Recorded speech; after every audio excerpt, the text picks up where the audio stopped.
కాబట్టి ఎట్టి పరిస్థితిలో కూడా మనం ధర్మం విషయంలో కుతర్కాలు చేయకూడదు. అది అసలు విషయం.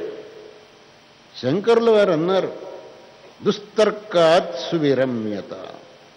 కుతర్కం చేయడానికి వీల్లేదు. నన్ను ఒకడు ప్రశ్నించాడు, లోకంలో ఇన్ని ప్రాణులుంటే గోవునే వధ చేయకూడదు మీరు ఎందుకుంటున్నారు? ఇన్ని ప్రాణులుండంగా గోవును మాత్రం వధ చెయ్యొద్దు మీరు ఎందుకు నిర్బంధం చేస్తున్నారు? నేనన్నాను, లోకంలో ఇన్ని ప్రాణులు ఉంటే నీ నేషనల్ ఎనిమల్ టైగర్ను ఒకడిని ఎందుకు చెబుతున్నారు మీరు? నేషనల్ ఎనిమల్ టైగర్ పెద్ద పుల్ని ఒకదాన్నే మీరు చెబుతున్నారు. ఈ మిగతా నేషనల్ ఎనిమల్ కాకూడదా? రాష్ట్రీయ పశువులు కాకూడదా? టైగర్ ఒకటే కావాలనా? దానికి మీదేమిటి సమాధానం? దానికి మాకేం సమాధానం లేదండి. అయితే ఈ ప్రశ్న ఎట్టా అడుగుతావు నన్ను? కానీ ఈ ప్రశ్నకు సమాధానం ఉన్నది. ఏమిటి సమాధానం అని అంటే, గోవును వధ చెయ్యకూడదు అని శాస్త్రంలో నిషేధం ఉన్నది. శాస్త్రంలో నిషేధం ఉన్నది. మాగామనాగామది తింబధిష్ట అని శాస్త్రంలో నిషేధం. నిరపరాధి గోవు అనేటటువంటిది, ఆ నిరపరాధి అయినటువంటి గోవును వధించకూడదు.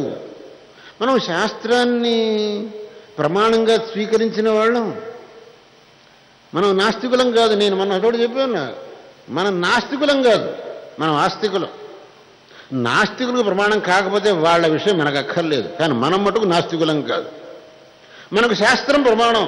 శాస్త్రం చెప్పింది మాగామనాగా మదితిం వధిష్ట, నిరపరాధి అయినటువంటి గోవును వధించకు సుమా అన్నది. అది ఒక కారణం. ఇంకొక కారణం ఏమిటి అనంటే, మిగతా ఏ ప్రాణి వల్ల కలగనటువంటి ప్రయోజనం గోవు నుంచి మనకు కలుగుతున్నది. గోవు నుంచి కలిగే ప్రయోజనం మరి ఏ ఇతర ప్రాణి నుంచి మనకు కలగదు. గోవు యొక్క పాలు, పెరుగు, నెయ్యి, గోమూత్రం, ఆవు పంచితం ఇవన్నీ మనకు ఉపయోగమైనటువంటివి. వేరే ఏ ప్రాణి యొక్క మూత్రం కానీ దాని యొక్క పురుషం కానీ మనం తీసుకోం. గోవుది మాత్రం తీసుకుంటాం మనం.